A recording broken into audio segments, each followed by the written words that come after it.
ఇక కోట్ల విలువైన ప్రభుత్వ భూములను పప్పు బెల్లాలకు పంచిపెడుతోంది కూటమి సర్కార్. ఇప్పటివరకు ఊరు పేరు లేని కంపెనీలు కట్టబెడితే ప్రస్తుతం టీడీపీ ఆఫీసులకు కూడా కట్టబెడుతున్న సిచ్యువేషన్. ఇక బంగారం కొనుగోలు చేయొద్దని ప్రధాని మోదీ చేసిన వ్యాఖ్యలపై స్వర్ణకారులు మండిపడుతున్నారు. ప్రధాని పిలుపును ఉపసంహరించుకోవాలని డిమాండ్ చేస్తూ కర్నూలు జిల్లా ఎమ్మిగనూరులో గోల్డ్ షాప్స్ను బంద్ చేశారు.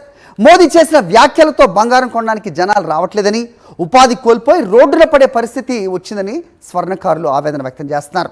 కేంద్ర రాష్ట్ర ప్రభుత్వాలు ఆదుకోవాలని అంతా డిమాండ్ చేస్తున్నారు.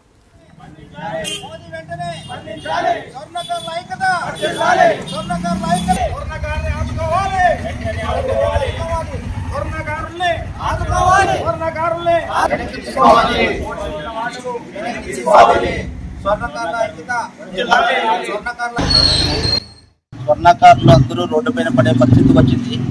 ఎందుకంటే ఇంతకుముందు నోట్లు రద్దయినప్పుడు ఇబ్బంది పడినారు, కరోనా టైంలోనూ స్వర్ణకారులు ఇబ్బంది పడినారు, బంగారు రేట్లు పెరిగినప్పుడు స్వర్ణకారులు ఇబ్బంది పడ్డారు. ఇప్పుడు మళ్ళా 1 సంవత్సరం పాటు బంగారు కొనొద్దని దేశ ప్రధాని చెప్పడం వల్ల స్వర్ణకారులు అందరూ రోడ్డు పైన పడ్డారు. మన దేశ ప్రధాని 1 సంవత్సరం పాటు బంగారం కొనొద్దని అని ప్రజల నుంచి మాట్లాడినారు.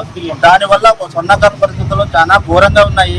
కుటుంబాలు పోషించలేక వివిధ పనులకు వెళుతున్నారు. తక్షణం కేంద్ర రాష్ట్ర ప్రభుత్వాలు దీనిపై స్పందించి మన స్వర్ణకారులకు న్యాయం చేయాలని ప్రభుత్వాన్ని కోరుతున్నాం.